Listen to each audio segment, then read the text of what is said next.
Welcome to episode 4 of Marketing Operators, what some would say is the best marketing podcast on earth. Today, we are talking about forecasting, how each of our businesses forecast, risks of over and under forecasting, and how you set goals and communicate them to the team.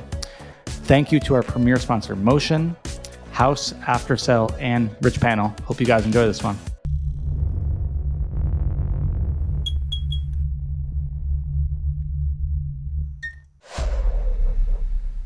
Motion's really like the heart of our whole creative analysis and testing operations. I mean, it's what we refer to understand if a new creative test is working, if an iterative creative test is working. It's what we use to understand our best performing scaled ads and testing ads. And basically how it works is we've created all these different control metrics using naming conventions, and then Motion just aggregates those control metrics super nicely and makes it super visual.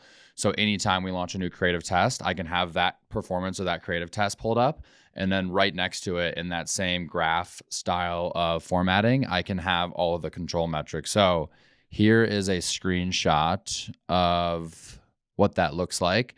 So basically here, we launched some comparison statics over the course of January 17th to February 15th. We spent, this amount of money on it at this one-day click North Beam reported ROAS. And then here are all the control metrics we're looking at. So in this case, we're specifically looking at, most importantly, the most comparable control metrics are statics and our account-wide testing. So as you can see here, it was almost double the performance of our overall account-wide testing at this time. It was not as good as our account-wide aggregate static. So this is a scenario where we would probably give this the opportunity to scale, but we might not scale it as aggressively as we would, an asset that was also better than the account-wide static. So I love this because it's super visual. You don't have to be a data-driven person to look at this and understand that this new creative test was over double the performance of our account-wide testing during this time period. It's super clean, but you can also get as granular into the data here as you want. Prior to this, it was all manual. Like you had to manually use naming conventions inside of Northbeam to pull all of these control metrics and then manually notate them or take a screenshot of them and do that for everything you cared about. So the entire process of looking at how a creative test was doing was just super, super dragged out, not visual, super manual. Motion's just consolidated this all and totally leveled up the process. Yeah, jumping off Connor's point, that's exactly how we started using Motion. So we had this huge data studio build out with all these custom naming conventions. So we could do something simple as what ad copy can we aggregate across ads and then look at click-through rate or ROAS or whatever on. So I've known Reza since I started working in D2C basically when he was on Shoelace before this, and he came to me and he goes, "Hey, we're building this creative analytics tool. Do you guys want to use it?" And it was a no-brainer for us. We were already trying to do all of this on our own in a really manual, cumbersome way, and Motion just cleans that all up. So if you're looking to bring analytical rigor to your creative team in the same way that Ridge does, Jones Road does, Hexclad does, you can go to motionapp.com, tell them that Marketing Operators sent you, and you don't deal with any annual contracts. It's a monthly spend. If you let them know that we sent you, tell their sales team and they'll give you 50% off your first month. That's motionapp.com. Yeah, so I wanted to tell you guys, I just got back from North Dakota, Fargo, North Dakota. Have you guys ever been to a Scheels sporting goods store? Absolutely. No. Oh, you have? Okay, yeah. Connor's living in Denver, so he'll get it. But if you're from the coast, I didn't know what a Scheels was until I was 26 years old. But they're these crazy outdoor sporting goods stores, and there's only 35 of them. They just dominate the Midwest, and they have no ambitions of expanding to the coast. They just want to own the best retail experience in the Midwest. And there's a bunch of crazy stats around it. One, the average shopper's there for 2 hours. And the reason that they're able to do that is because they put in Ferris wheels. They have restaurants. They make their own candy. It's it reminded me of Disneyland a little bit. I forget the guy's name, Tom Shields or something. It seems like the Walt Disney of sporting goods. And the last thing that I'll say is Dick's Sporting Goods, which most people are familiar with, they have 600 locations. They do $12 billion a year. With only 35 locations, Shields does $4 billion. So 20 times fewer stores and only 3 times less revenue. And like they have 10 stores that are doing over $100 million a year. So just this insane business that nobody's heard of. So, and they're based out of Fargo, North Dakota, population of like 150,000 people. So, it was pretty sick. I don't know if you guys have any experience working with like odd retailers. Connor, I actually grew up in Wisconsin, and we had like a 2-story massive Shields in our local mall. And I can absolutely speak to being like 14-year-old just moseying around Shields for at least an hour or two. So yeah, the experience that you just described is so spot on. Yeah, so must visit. And then really it's just a cool example of the different businesses that exist. The other thing is they're employee owned. That's the last like interesting fact. So they were talking about how they hit like the equivalent of like tenure at like 10 years. You end up vesting a bunch of equity. So they have these people who are like store managers who will retire millionaires because of their Shield stock. So just this crazy thing. Anyway, I've been telling everybody about it. So I figured I'd give you guys the rundown. That's awesome. I mean, we do probably have millions of people. We do have millions of people listening to this. So it's probably good that if you want to tell everyone, this is probably the place to do it. Oh yeah, and make sure to buy Ridge wallets while you're at Shields. That's actually that was my agenda. I love that. Awesome. All right, cool. So what are we talking about today? I think what we should talk about today is forecasting. I know we got into it a little bit last week. Personally, it's actually probably one of my favorite topics to talk about. And we started talking about it last week, and you guys shared, and it actually sounds like a lot of us have the same battle scars. And so I think this could make for a really interesting episode. So don't have that much planned out in typical Cody fashion. Haven't had the time, but I think this will make for a very good conversation. And I will say, I'm going to moderate this one. This is going to be the first time I'm doing it. And that presents a challenge because I don't know what I'm going to say when I want to call on one of you guys. I'm like, hey, Connor, what do you think? And so I've got to figure out something like that. If listeners have any questions, tweet at me, tweet at us, so we can kind of figure out what to call them. But that being said, yeah, we need some name ideas. Yeah, I don't know. I don't think Hexclad Connor sounds great, or Rich Connor or something like that. Or maybe I'll just call you guys by your brand names. You're just Ridge and you're just Ridge and Hexclad on the show. Jess from Fire Team, we're calling you out right now. We need something from you. All right, so let's talk about forecasting. I have a lot of questions, and let's just see where this goes. I think this would be great. Like I said, forecasting is personally one of my favorite things to do, favorite things to talk about. I think it's really important. And so I think to start it off, we just kick it off, share each of us how we think about forecasting, what goes into it. I guess why do you do it, but what goes into it? Who owns it at your organizations? Do different people own different parts of it? Do you differentiate between forecast and budget? How often do you update it? Like, we'd just love to hear, kind of like we did with the creative strategy episode, like how you guys approach it. And then I think we can just take this in some really interesting directions. So let's start with Ridge first. Yeah, cool. So I'll talk about like the evolution of our forecasting a little bit. I'll start with the idea that, Ridge is a very customer acquisition. Oh, did I freeze? You froze for a second there. Dude, I think I actually just stopped talking and didn't actually freeze. We kicked everybody here off the Wi-Fi, so I think I'll be good. But so I'll start with the how forecasting at Ridge has evolved over time, and I'll start with the idea that it's still the case today, but originally we were an incredibly customer acquisition-driven brand. Most guys only own one wallet, and ours is guaranteed for life. So a lot of our projections, while the business was much simpler, we were largely just acquiring new wallet customers, was all around how much volume could we drive throughout different periods of time. So we didn't do much like cohort level reporting. We would do like new customer and returning customer revenue targets, but like that was basically as nuanced as it got. And then for us, it's really about projecting seasonally as well. So an example of that is one of the big unlocks we've had over the 7.5 years that I've been here is really making Father's Day more of a commercial moment. When I joined, we'd send like a couple emails and like it was never really a focus. And then for the last couple of years, we've been able to make June basically as big as the previous year's November. So that has grown over time, and it's been important for us to like forecast into that. And we can kind of set a watermark in terms of like where do we want to be hitting. So that's the simplest form of forecasting that we've done.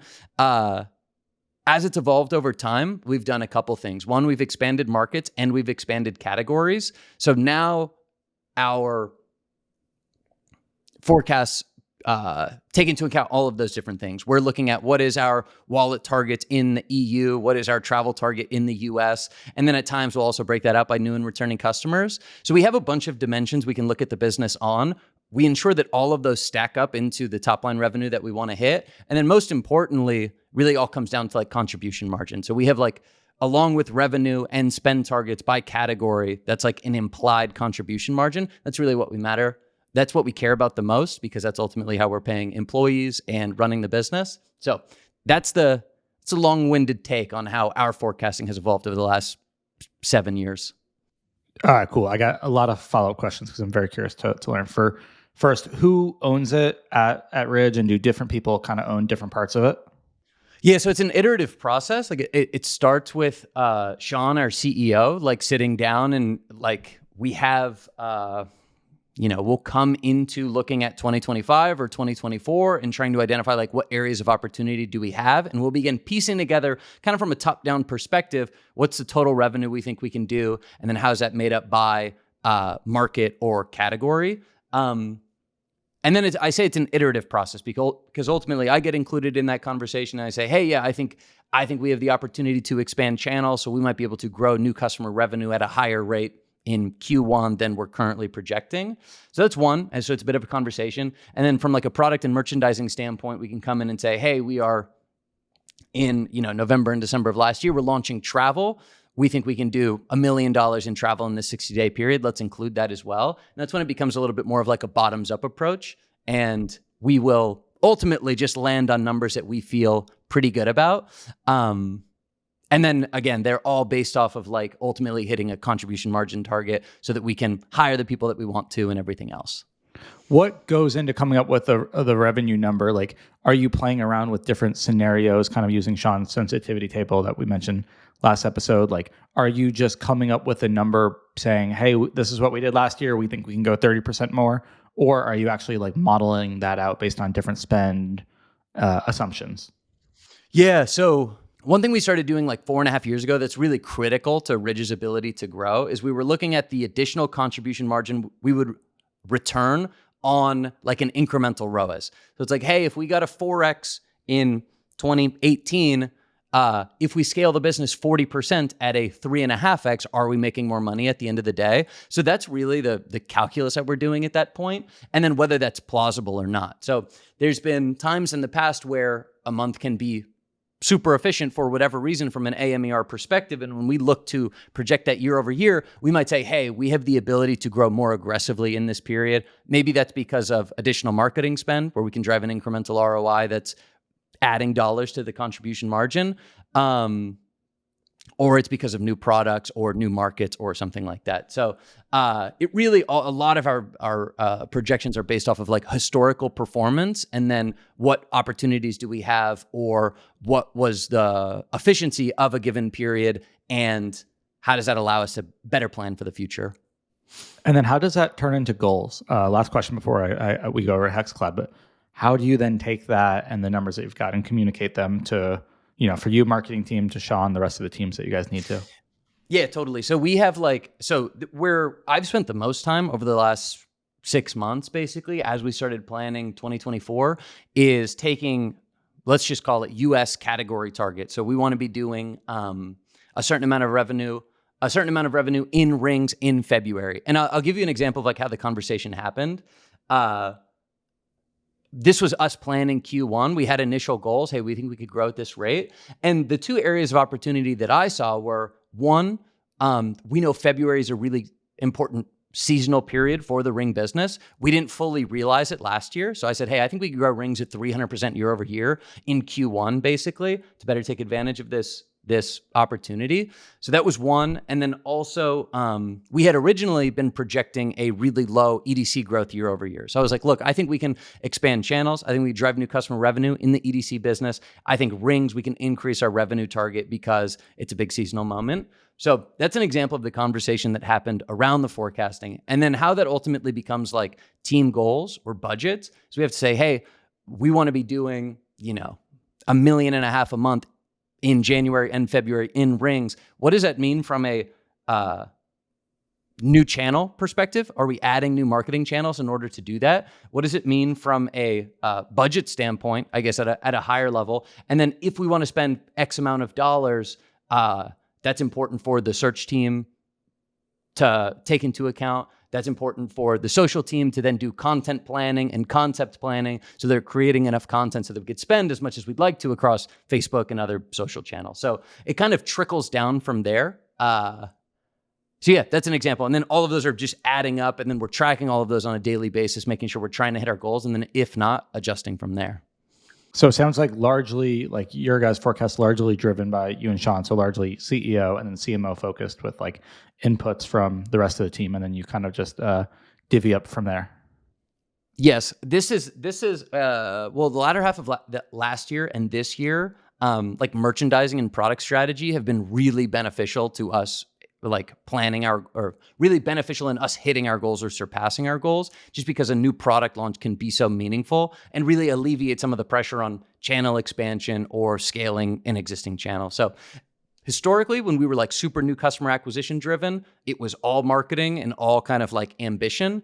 And now it is a way more kind of holistic and I'd say sustainable approach. I don't know what percent, new versus returning you guys are now, but as your repeat base grows, do you think that's something where you'll start doing cohort-based forecasting?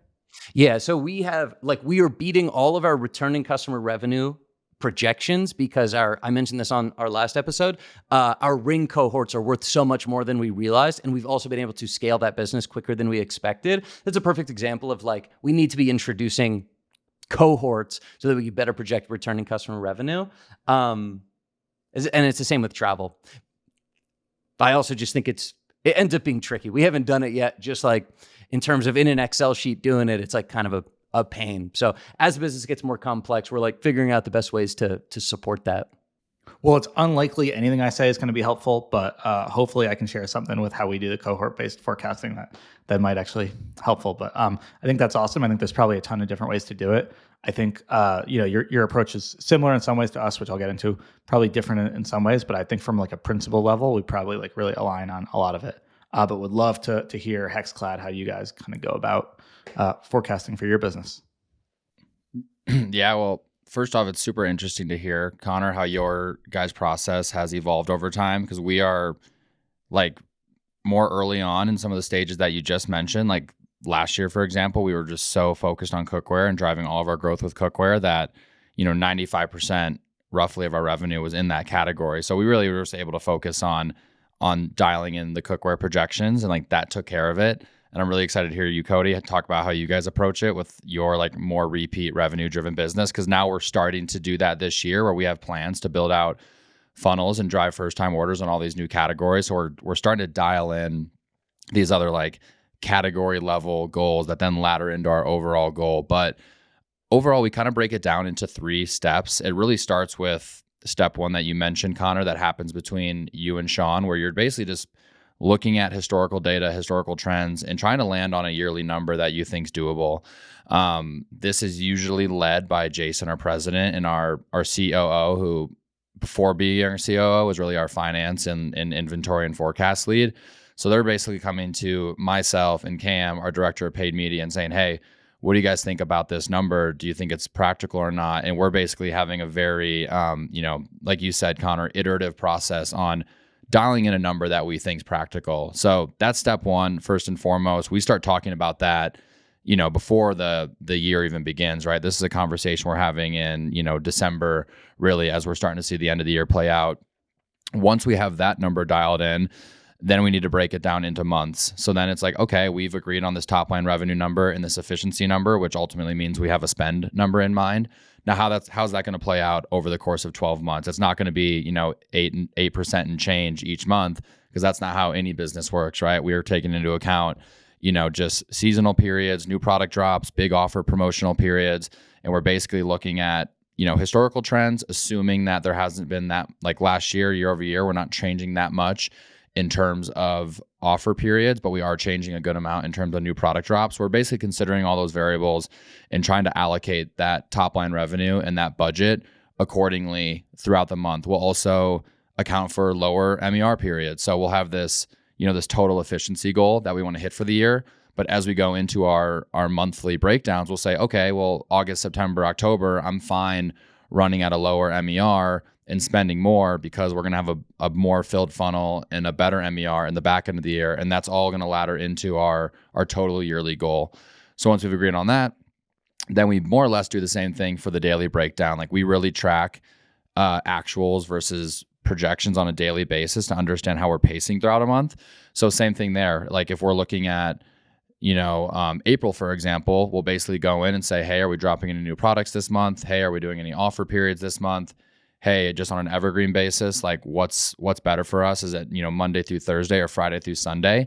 And then based on that, we kind of back into these daily spend, revenue, and MER targets that ladder into the monthlies.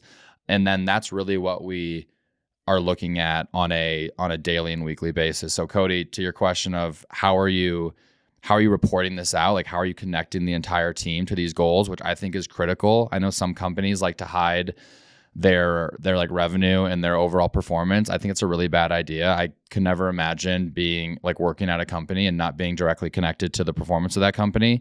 I think you motivate your employees by letting them in on that information and seeing how their work is contributing to it. But yeah, I mean, that's basically what we're like every Monday, the first 30 minutes of my day is, month to date actuals, month to date reported or projected, and then month to date differences. And then what are our action items because of that?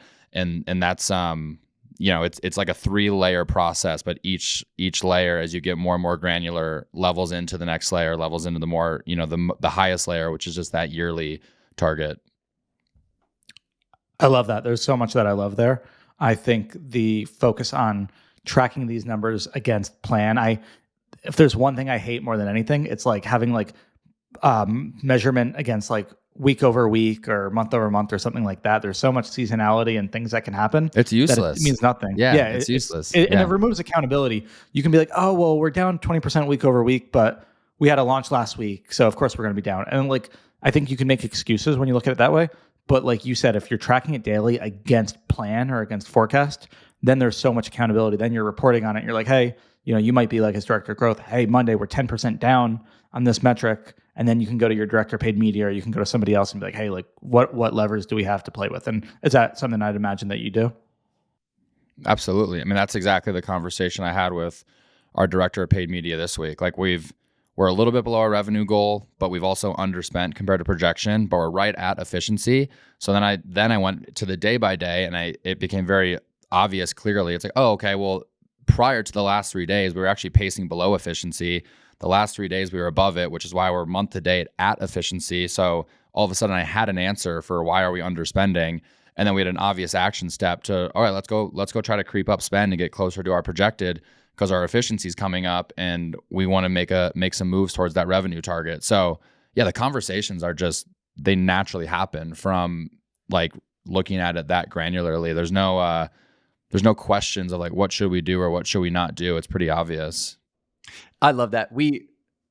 I was going to say, similarly, like how obvious next steps can be if you set up your reporting and forecasting correctly is like, we have one of the tricky things has been projecting all of our different international markets. And then I can't be making daily or weekly budget adjustments by market. We're in like 5 of them.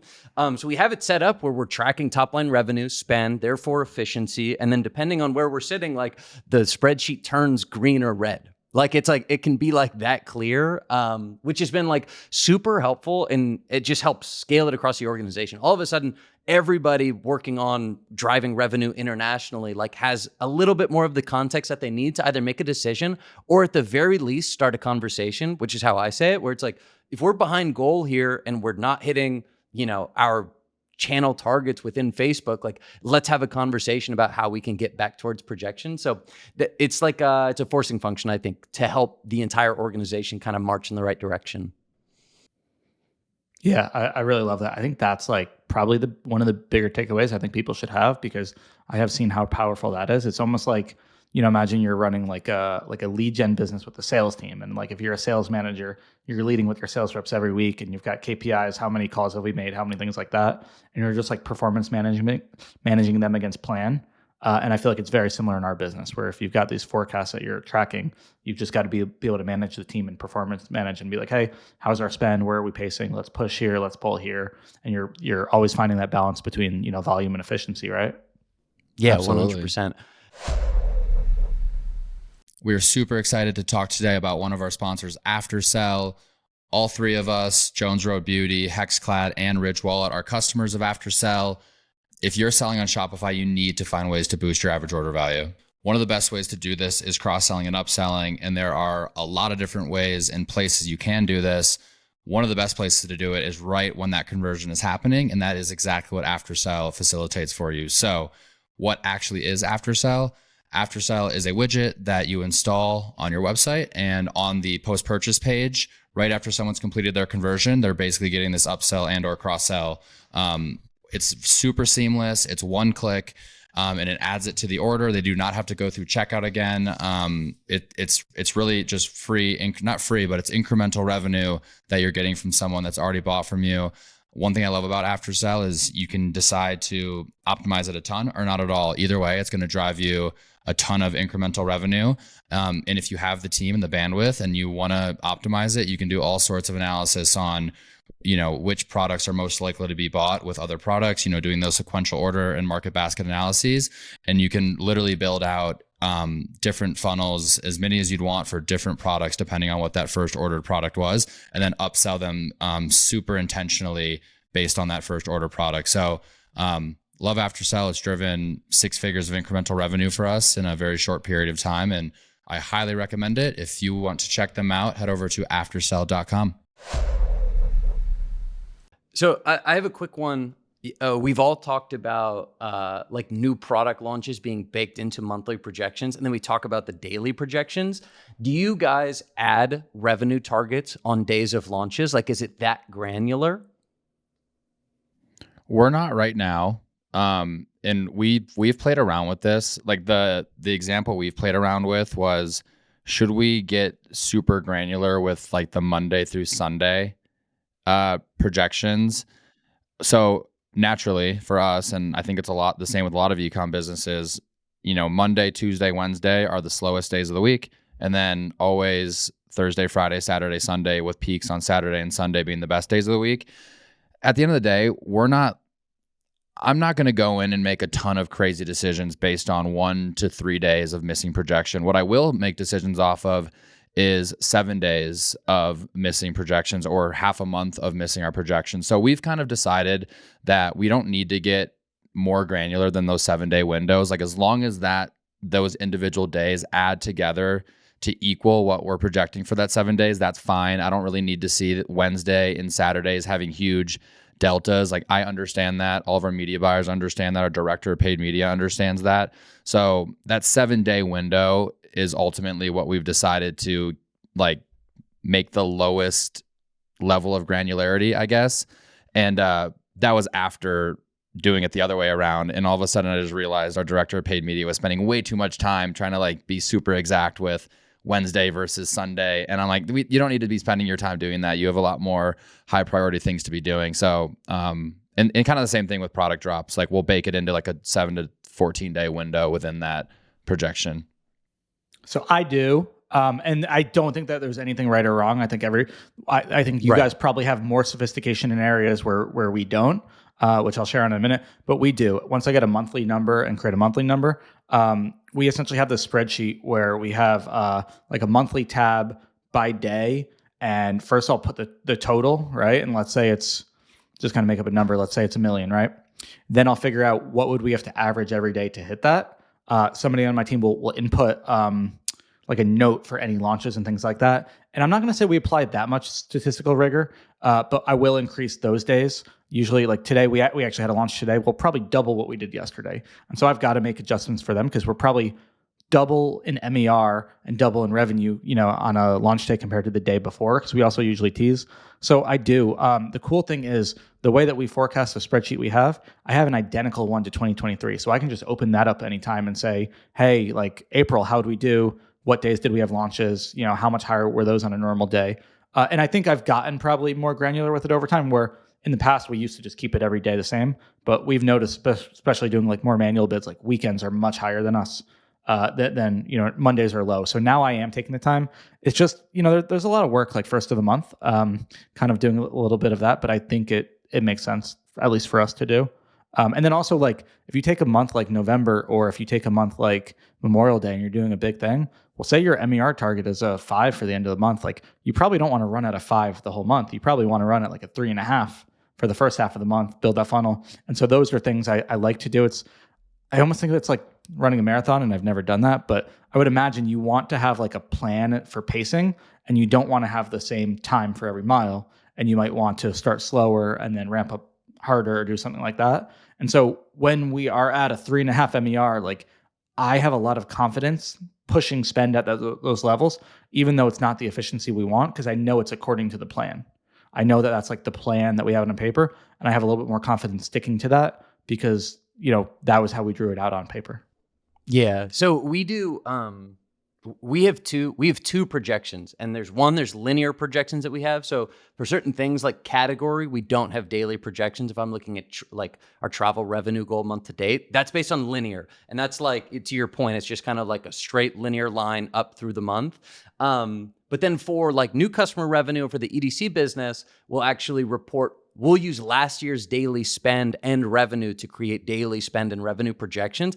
Exactly to your point, Cody, so that we capture some of that seasonality. So like our Father's Day launch is May 15th. Like we actually on a daily basis have projections that scale up throughout the month.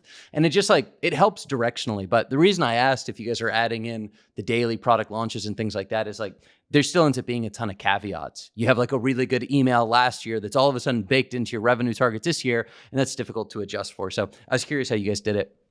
Yeah, no, I agree with that. And what I tell people on my team is like the goal is to land well for the month.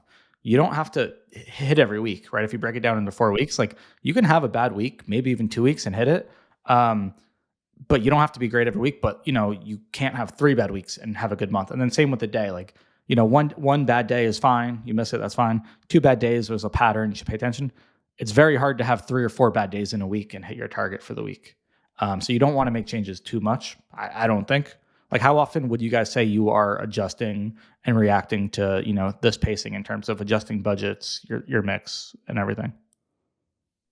I love the weekly cadence. That's what I'll look at it more than that, but like Monday is kind of the day where I like to come back and look at the previous 7 days and start sending out messages and getting some action plans in place. Cody, I think I just want to touch on something you said that I think's so critical, especially for super seasonal brands.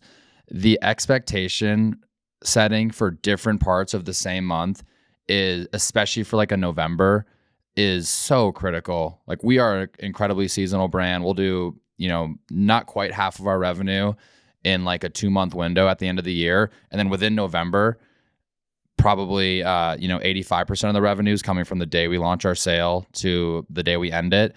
And if you look at our daily pacer from last year for November, I think we were pacing to end the month at like a 5.5 or somewhere between a 5.5 and like a 5.75.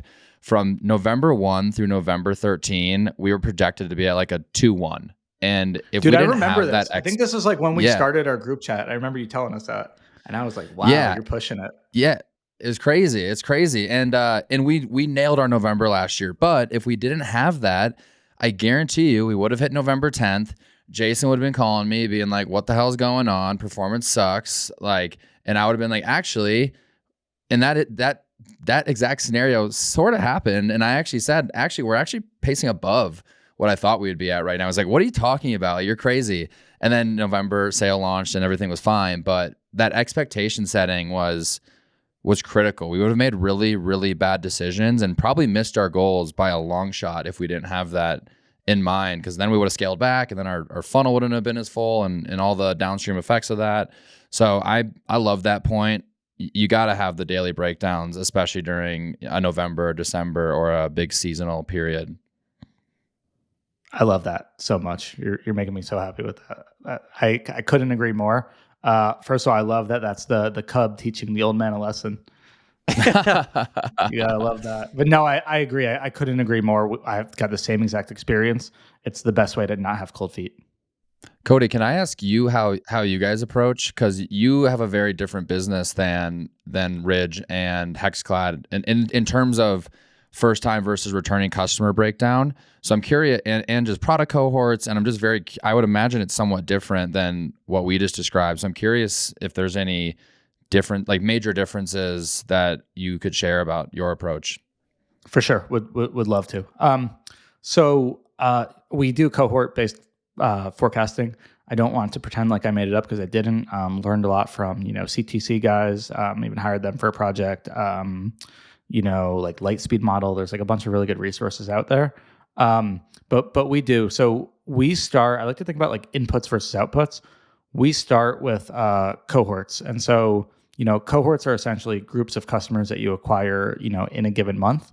And the cool thing about e-commerce in our industry is that first of all, acquisition is very volatile. I mean, take these meta issues as an example. Like, it's so dependent on platforms and seasonality that there's a lot of volatility. So it's actually pretty hard to forecast and predict new customer revenue. But repeat customer revenue is actually pretty easy to forecast. And so if you take the number of customers that you acquire in the first month, a certain percentage of those customers will buy in the second month, in the first 30 days, then in the second, and then a third. And if you have a long enough period of data, you can kind of say, hey, on average, 20% of people that we acquire in January will buy again in February. And if you know that you're going to acquire 100 customers in January, well, then you're going to get 20 orders from that cohort in February. And then maybe you get 10 orders from them in March. And then you can just stack these. So you can take your January cohorts and get those numbers. It's 20% and then 10% and then 5%. But then your February cohort, then you get 20, 10, and 5. And so now all of a sudden in March, from repeat customers, you've got, let's see if I'm tracking this correctly. You've got, 10 orders from January cohort and 20, so you're 30. And then just the long tail of that really stacks over time. Just from my experience, you can do that pretty accurately. So we'll look over time at those cohorts and get an average of each month. What we will then do is apply a seasonality multiplier to it, because our business is pretty seasonal. And so we just did some quick analysis and, essentially compared the number of returning orders in a month compared to the average for that year. Let's say in June, which is pretty slow for us, we did 60% as many returning orders as our average month for that year. We'll give that a seasonality multiplier of 0.6. So whatever that average spits out for the number of repeat orders, we'll just multiply that by 0.6 or something like that. And so that's what we'll start with. We will start with that. We'll get essentially the cohort tab will give us number of orders. We will then multiply that by AOV for repeat customers, which is an input. And to get these numbers for a lot of them, we'll look historically, right? We'll have our forecast from last year. How does our business trend seasonally? But then we'll also look at the qualitative stuff, product launch calendar. Are we launching a kit? Maybe that's going to bump AOV from $92 to $96 for repeat customers or something like that. And so that'll give us, again, the number for the main KPI is revenue for repeat customers, number of orders, and AOV. But really of those, revenue is the KPI. And then on top of that, we will layer in acquisition. And so for us, our inputs are spend, AMER, and new customer AOV, which we'll look at very much the same way, look at seasonality, as well as what we think we're going to be running, offers on or running media on. And that'll give us a blended CAC as an output. That'll give us a new customer revenue as a KPI and an output. Blended CAC is also, and then it'll also give us number of new customers that we want to acquire that month. And so all in total, our KPIs that we track are revenue, spend, MER, AMER, contribution margin, which I can talk how we get to, blended CAC. I look at AOV, it's not really KPI. Number of new customers, new customer revenue, and repeat customer revenue. So I think that's probably like 7 main KPIs. We'll get that monthly number. We will then put that into a sheet. We have it in a sheet, but then we'll create a tab where then we're going to break that down into daily. And then we do the process that I just talked about, where we'll kind of figure out what the average day would have to be. And then we'll start moving things around. Here's a launch. Here's a day before a launch. Here's a weekend. And then we'll just kind of move spend around, get, total spend, and then we will break spend down between channels, mainly based on MMM, and some just like, manual overriding based on where we think we should push or what we want to test. But that's how we do it. In terms of like, I do our forecasting. I'm like marketing and revenue. We have a pretty atypical org structure. We don't have a CEO, so our C-suite is myself and then a chief product and operations officer. So I actually have finance report to me. So I do our like total revenue, all of our marketing costs down to contribution margin. And then I actually take that and give that to our director of finance. And then she actually like, with my input and other people's input, does like our fixed cost against that. Because like Connor said, ultimately we want to, have that work for a contribution margin number. But then also we want to make sure it works for an EBITDA number. So we will kind of take that into a total budget. I think one of the things that I've learned prior to this org structure, we had a COO who was kind of COO, CFO, and we had a very distant. We almost had like two forecasts. Like I would have my cohort-based forecast, and he would have whatever he did, and like they wouldn't like totally line up. And our marketing, plans, which is such a big part of our business, it's how we drive revenue and growth, but it's also the biggest line item. Wasn't really fully integrated into like a P&L. And so now I've got things very integrated. I have like a summary of a P&L in ours, but then our like official P&L, our director of finance holds. So yeah, that's how we do it. Now, I don't do anything. Ours is total blend. Like we have stores, we have international. I'm just doing a total top line number. Our director of finance does our stores individually and just make sure that, things back out. I don't look at anything on a SKU level. I think about like the atomic like units of my forecast are the inputs that I mentioned, the cohort stuff, the spend, AMER, things like that. That's like my language. We have a demand planning team. So I meet with our demand planner every week, every 2 weeks, and she does things very differently. It's much more looking at historicals. There's not necessarily looking at spend and things like that. But really the building blocks and atomic units of her stuff is units. And so it's how many units we move. So on the marketing team, we don't really look at that, and we don't have category goals or things like that. We've just got, spend efficiency and contribution margin. But our demand planning team and product and ops team, that's kind of what they look at. But we make sure, I think it's a really delicate balance, and trying to make sure that those things are aligned is really important, and also working with, finance as well. So that's how we do it. I'm curious about the relationship between you and your demand planning team, because we're the same way. We do not have, like, we're looking at net revenue, net spend, MER numbers. Demand planning team, they are looking at the units. But every once in a while they come to us and say, hey, we are way underpacing in, insert SKU or insert whatever. Like, what can we do to move this here? So like throughout the year, we'll run these, certain offers to own media, or maybe we'll, if we're running an offer and we're way underpacing on the 6-piece set offer and we're overpacing on 12-piece set, we might even scale up the 6-piece set offer, even if from every measurement blended in platform, the 6-piece set offer doesn't look as good. It's like, hey, we need to move these. We have them prepackaged. If we don't move them, we're sitting on inventory, and that's bad for our cash flow. So I'm curious, what does that look like for you? Like that, you have these conversations. I imagine the demand planners are coming to you and saying, hey, like Miracle Bomb, we're a little slow here. Like we need to move this, or else these bad things are going to happen. So are you having those conversations and then going and pulling marketing levers to make your demand planner happy while, still trying to obviously hit the net revenue and efficiency goals? That's a good question. I wouldn't say the goal is to make the demand planner happy. I would say the goal is, to optimize like to the business outcomes we want. Meaning, like, I think earlier in my career when I was just marketing, I was like, no, like whatever has the best ROAS, I'm going to spend on, and then you run out of stock of that, right? And so I'm not going to do that. But I do want to. I'm also not going to, put spend to a product that is going to perform terribly just because we have a lot of it, right? So I'm trying to maximize profit and contribution margin, trying to find that balance. But we do have to work very closely on, so overall, part of what we do is overall just revenue numbers.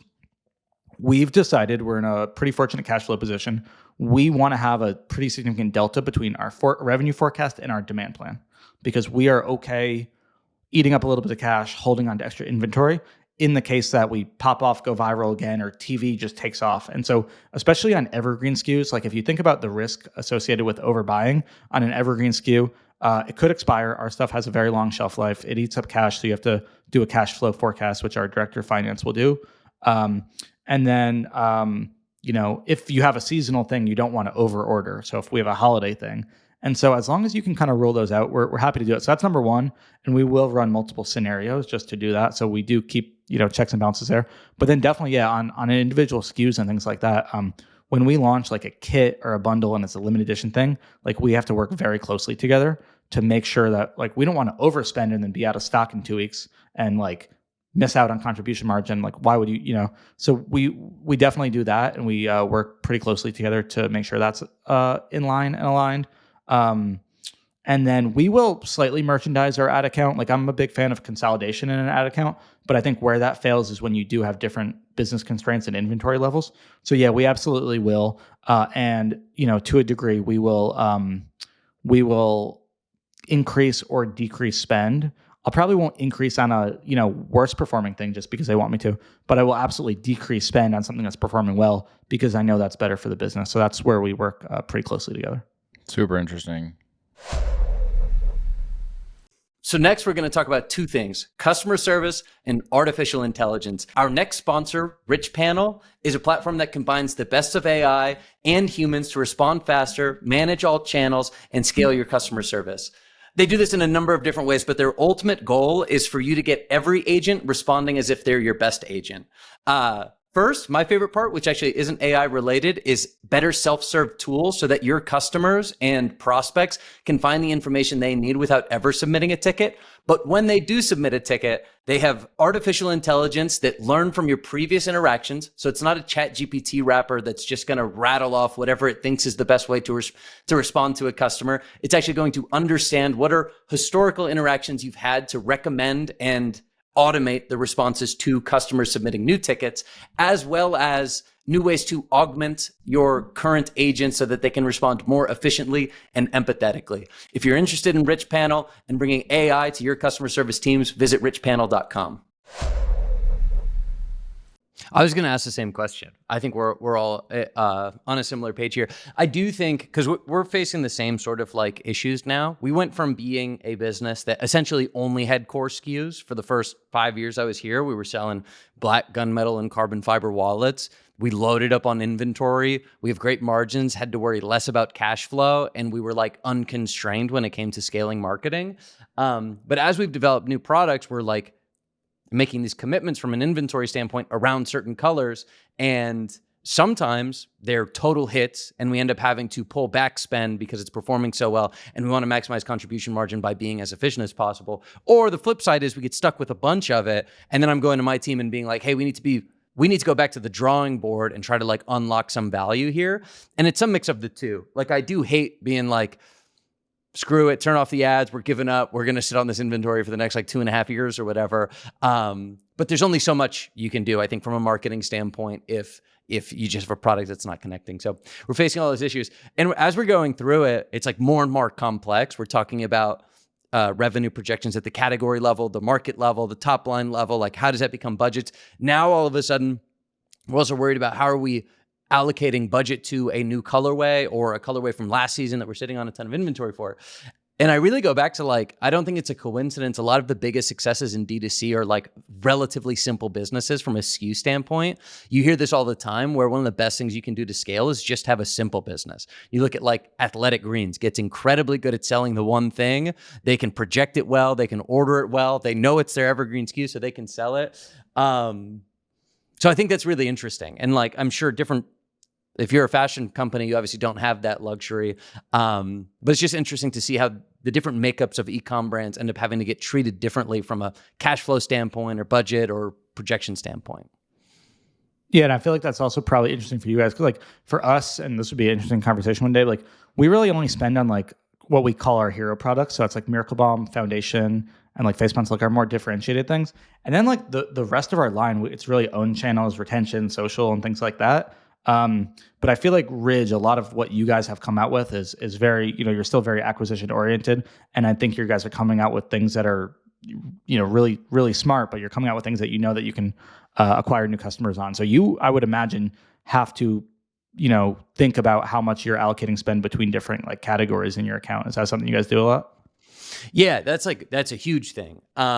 Is all the new categories that we launch require their own kind of marketing apparatuses to support. So like travel, rings, wallets all get their own budgets and revenue targets. So that's super key.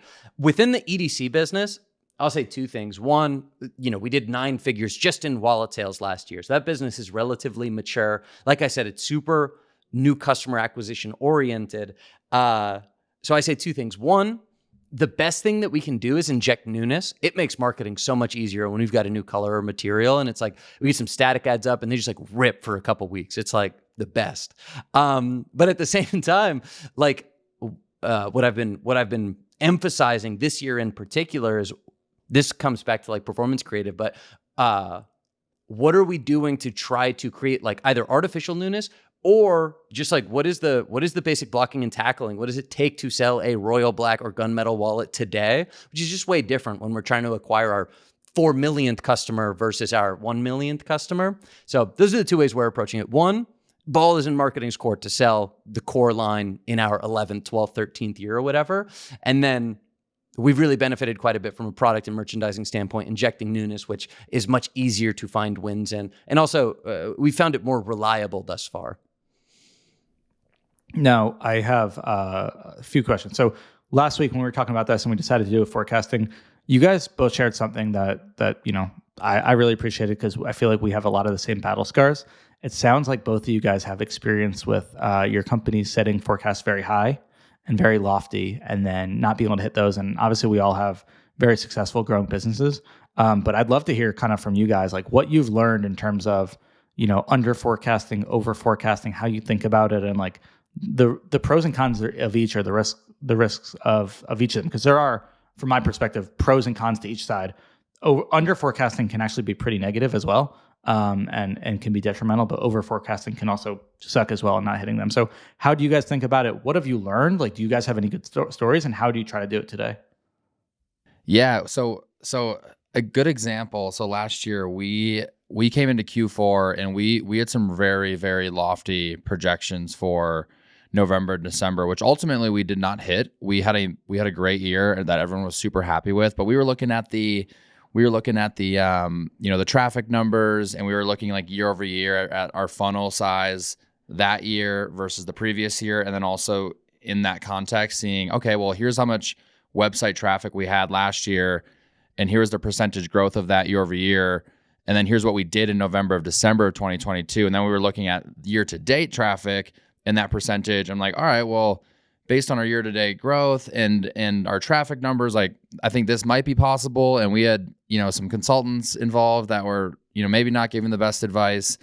So we ended up over projecting, and we had a monster November, December, but we got to the end of it. We're like, should we be happy? Should we not be happy? Like we think we put up really good numbers here, but we just didn't set our expectations very well. And granted, we have a product that it doesn't go bad or anything like that, right? So it wasn't a huge deal. Our cash flow wasn't as great because we overordered a little bit, but we're going to liquidate all of that this year in the first quarter, half of the year. But I always like to come in, like to your point, Cody, you can't totally under project, because then all of a sudden you perform so much better and you're out of inventory and now you just put a cap on yourself. But I like to under project in like at least in the back, like closer to under project than over project, because then at the end of the day, if you're at efficiency but you're winning on revenue above projection, you're going to spend into more revenue and hitting your efficiency goal. But you can't, it's really hard to do it the other way around. Like if you're under projections and you're missing, there's only so much you can do, and there's usually one KPI that you have to prioritize over the other. Like for us last year, like, all right, well, we want to prioritize efficiency here, but that's going to mean we're going to miss our original revenue projection. You can play around with the numbers, and there's a lot more levers to pull if you under project and overperform. So that's my piece of advice. We had a little bit of a battle scar last year that isn't a huge battle scar, because at the end of the day, it's fine. Like we're going to sell that product this year. But I certainly would have preferred to have hit the end of December and been like, oh, we just beat our revenue and MER projections by 10%, as opposed to kind of like looking around the room and being like, all right, like, do we high five or do we not high five? So that's my piece of advice: under project, undersell, overperform all the time.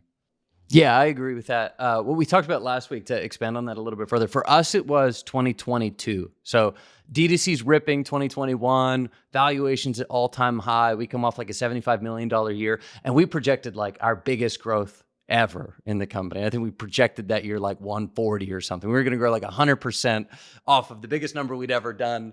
And everything just collapses in Q1. It was like really difficult. That's when CPMs were super high. Consumer sentiments kind of cratering, stock markets crashing, D2C brand valuations are collapsing, and yeah, it's just like the most difficult environment to actually try to grow in. And what we realized at the time, I mean, we ended up growing 40% year over year or something. It was like pretty solid, but the discussion that we had at the time was, in order to hit the projections we set out to originally, everything would have had to go absolutely right, which is just a really hard way to project. I like what you described, Cody, where in the core business, if you have evergreen SKUs, like allowing there to be some delta between demand planning and forecasting makes sense in case you're finding wins that you can lean into. But what's really hard is to say, you know, hey, we are going to absolutely demand plan and forecast massive growth. And you can just get caught a little flat-footed if things aren't shaken out in your direction, especially the big takeaway being over the last couple of years, like when we come out of a zero interest rate environment, when consumer sentiment really starts to feel that, like most D2C brands are not untethered to reality. Like you have to be working within the constraints that you're given. This is also the time where I was saying like we have to play the cards that we're dealt to some degree. So it's one of the reasons why we've become a little bit more conservative in certain instances in our forecasting. And then in our core SKUs, we're like happy to kind of load up on inventory to give us some flexibility at the top line if we're finding those wins. I love it. Yeah, no, it seems like we're all doing it a little bit similar.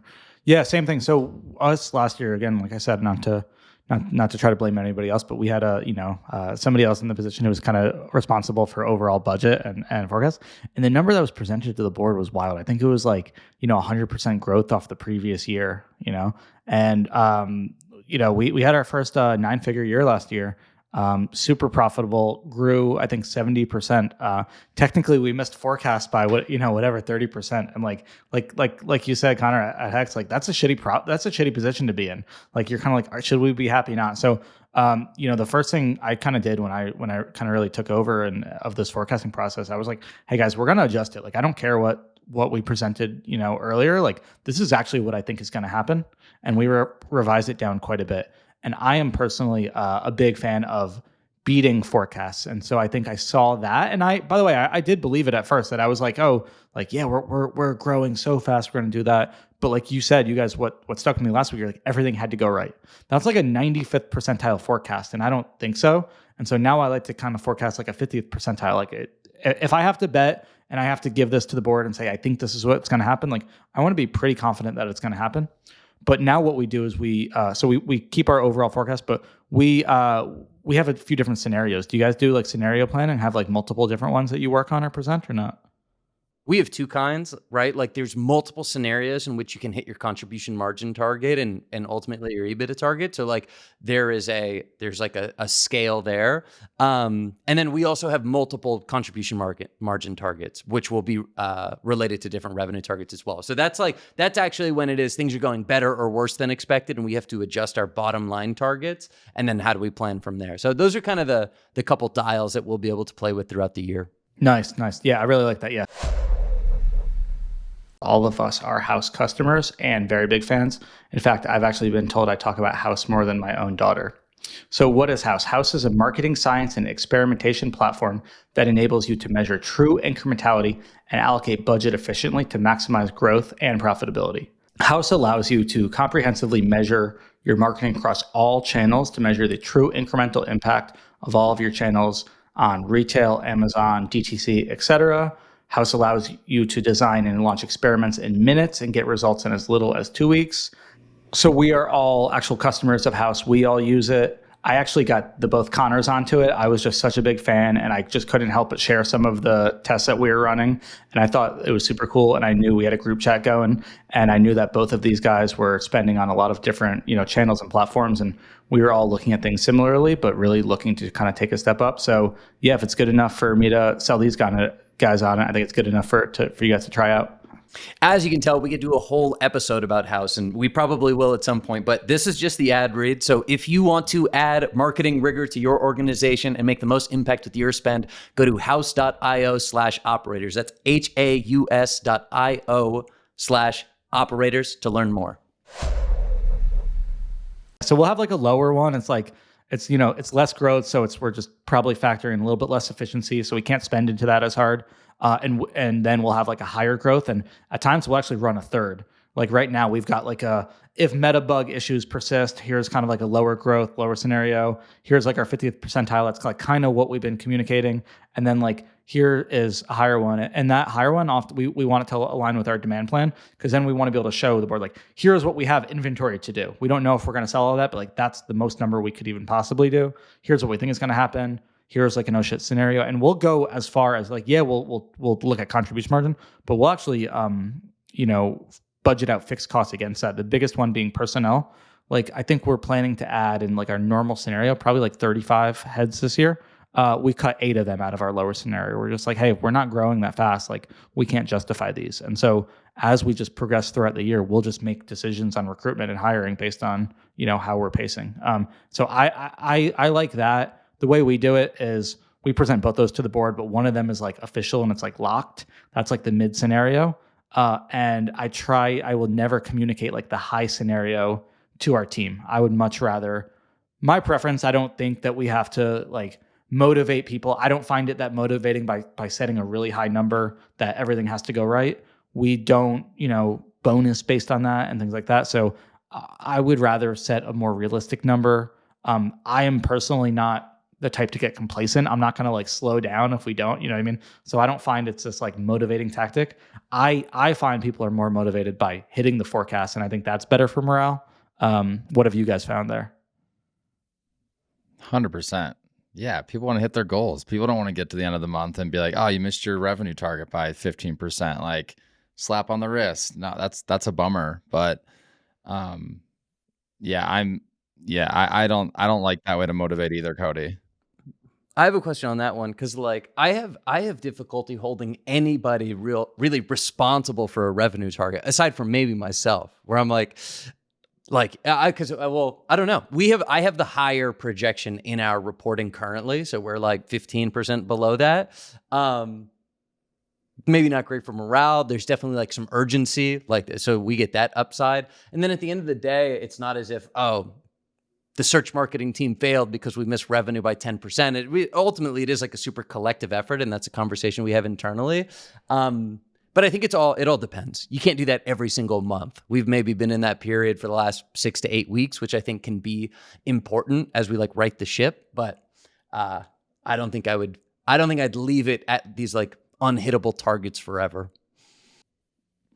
How often do you guys reforecast? As many times as we're missing it.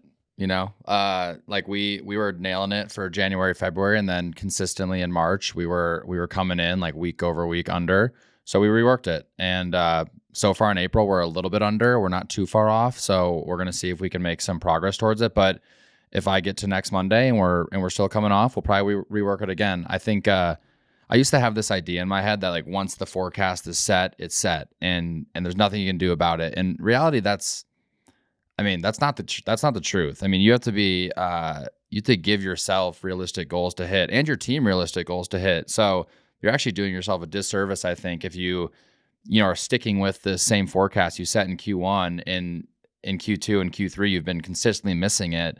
Why wouldn't you? Not to say that you should totally scrap that and not look at it anymore, because I do think it's important to, track where you're going along the way and how it changes. Like in my reports and dashboards, bookmarks, I have, V1, V2, and I'll have as many Vs as I need to have, hopefully not too many more, right on top of one another, so I can consistently go in and look. But yeah, we've reforecasted once so far this year. I'm hoping we don't have to do it. I'm hoping if we do it again, it's because we're outperforming. But if we have to do it again because we're underperforming, that's not the end of the world. It's just you got an expectation set and have something to go off of. So if you need to do it, do it. It's not like you're failing because you're reforecasting. How about Rid? Yeah. No, it's super important to have an honest conversation about it. I think that's what it comes down to. And then the other thing that comes to mind for me is like, or at least a conversation we had in March, where we also started like reforecasting a little bit, is like we were thinking about it over certain timeframes. Where I was like, look, there's nothing that we can do so that we reach our initial forecast tomorrow. I'm like, there's just like, that is like, that ship has sailed at this point, right? But let's reforecast the rest of March, April, and then let's plan multiple scenarios for May and June. If we're correctly, riding the ship from here, we can maybe get closer to our original projections 2 months from now, 3 months from now, or not. Or maybe we're looking out and we're saying, hey, maybe there's something that leads you to believe you should actually be more conservative going into Q4. You actually make different ordering decisions for like further out in the year. So there's just so many different decisions happening at any given time that end up influencing different parts of the year. So we're trying to think about it from that perspective as well. Yeah, same here. Yeah, so the way that we do it, like we consider our budget mostly locked. So that's like our top line forecasted revenue number, but like all of our P&L budgeted out. We'll have that we lock in the beginning of the year, and hopefully we don't change that at all. We will reforecast marketing stuff. So everything I went through before, revenue, spend, contribution margin, we will reforecast that monthly. So end of every month to, the first of every month, I will see where we landed, especially because in the cohort-based forecast, some of your revenue from that month is predicated on how you acquired the previous month. So I will change that. Hopefully it's just minor adjustments, but based on how things are trending, and we will reforecast that. And then we will occasionally, so I'll do that within the month. I won't change that within the month. So I'll just change that at the beginning of the month, and I'll have that locked and just change that adjusted every month. Our like budget, we will occasionally update it quarterly, and that's like our full budget. Like we did that recently because January and February we were up so much, and then meta things happened. So we're still presenting that, increased growth and what will we do differently, as well as we have a scenario that's like, hey, if this meta thing doesn't get better, and that goes to like our full P&L, but that would be quarterly at the very most. We wouldn't touch it more. And then our demand planning team, they do update their demand plan weekly. That really only gets communicated out to like a small team. So it's not like the whole team that's seeing that. It's just kind of people that are involved in, purchasing decisions. But yeah, overall kind of forecast, we're updating it monthly based on what we're seeing. Awesome. And then I guess question. So I feel like, did I miss anything? Like if we're, talking to somebody who maybe this is like their first time doing it or they're new, what I've learned is like there are pros and cons and risks associated with over and under. I think if you over forecast and don't hit it, we've talked about morale and that sucks. We've talked about having a bunch of extra inventory that can eat up cash. Now, depending on your cash position, that can actually bankrupt you. That's happened to a lot of companies. What else do you think? What are the other risks associated with over forecasting, and why should we try to stay away from that? I know for us, like I try to give all of our channel directors goals that will ultimately ladder into, so Connor, you said you're not going to hold too many people aside from maybe yourself and Sean and I don't know who else accountable to your total revenue and efficiency goals. And we're the same way. For the most part, there might be one other person outside of, myself and like Jason in the C-suite that are held accountable to those goals. But I also want to give, as an example, my director of affiliate a goal within their channel that I know will ladder up to that's first off practical, and B, will contribute to our top line goals. So if our goal for the year, just to use a random number, is to grow 40% top line revenue at a certain efficiency ratio, well, I know that if I give the director of affiliate the goal to double, attributable revenue to publisher affiliate, well, that's something she can directly control, and that's certainly going to ladder into our top line revenue growth goal. But if we over forecast and all of a sudden I have a 100% goal, and now I'm asking our director of affiliate to, 1 or 2.5x publisher affiliate revenue, now there's multiple irrational goals happening throughout the organization, and it's bleeding through her day-to-day, or whoever director's day-to-day or manager's day-to-day that is, owning a certain channel. So yeah, that top line decision making affects everything downstream. And if you over forecast, now you're giving your directors hard goals to hit within their channels, and then the people that report to them are stressed out. And now you have this whole like organization-wide problem of impractical goals that they're chasing within their channels. And that's, ultimately, again, very, very bad for morale and, the overall company culture. Yeah, I'm with you on that. And what about What about under forecasting and beating it? Obviously, I think there's a lot of pros, but I learned some cons there. Have you guys, what would, you, maybe I'll start with you, Rich, kind of like, what would you want to look out for in terms of risks associated with under forecasting and then beating it by a ton? Oh, yeah. Well, so if you under forecast, I guess there's a couple of things there. If you under forecast and you beat it by a ton, I mean, you've ultimately it all comes down to opportunity cost, right? So it's like, oh yeah, that is just really the goal at the end of the day is to, as efficiently as possible, move through the inventory so that you can stay cash flowing and profit the dollars that you set out to do. And if you under forecast, blow through those, and then you're out of stock for 6 months or whatever, like you're doing a horrible job of that goal. The other one that I was going to say, just in terms of under forecasting, is like really just opportunity cost. I think there were a lot of brands, Ridge being one of them. When we were sitting around in, 2017, Facebook CPMs are super cheap. Like we're crushing everything. And we under forecasted and we didn't take full advantage of this opportunity that we had. I think a lot of brands that have been around for 7, 8, 9 years probably feel that way about at 2017 or through the pandemic. Like there are these areas of opportunity where under forecasting meant that you were leaving dollars on the table.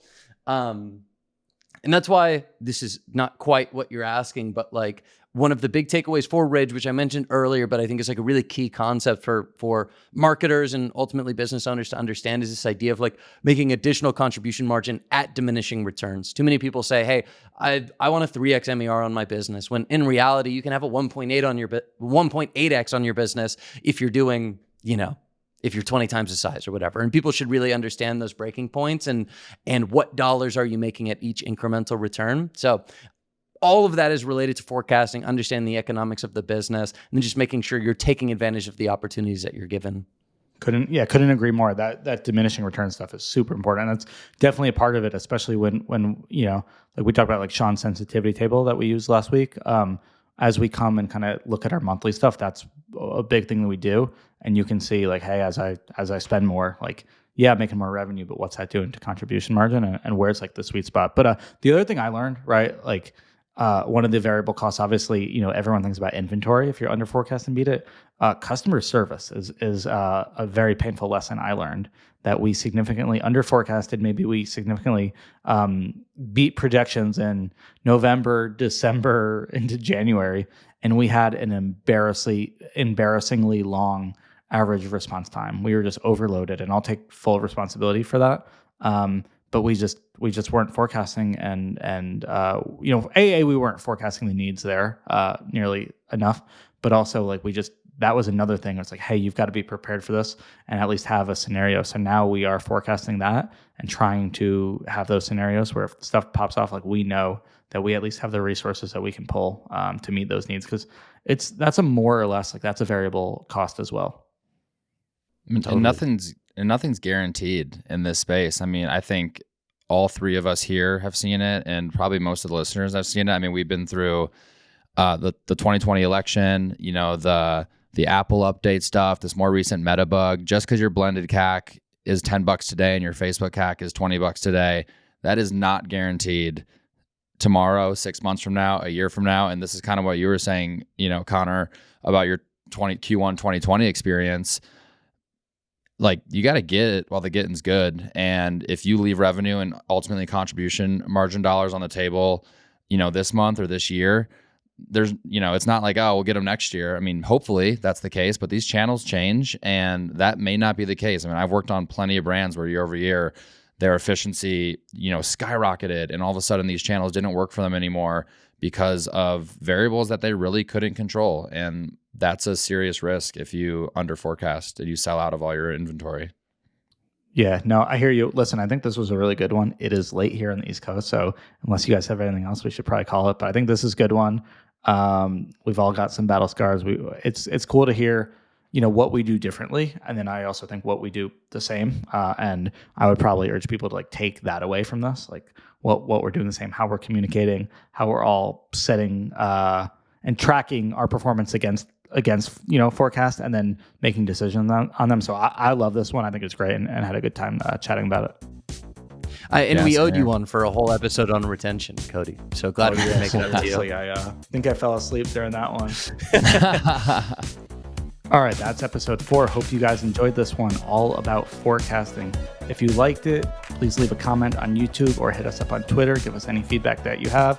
And please don't forget to subscribe on YouTube and on Apple Podcasts or wherever you get them. Again, want to thank our sponsors, Motion, Haus, Aftersell, and Richpanel.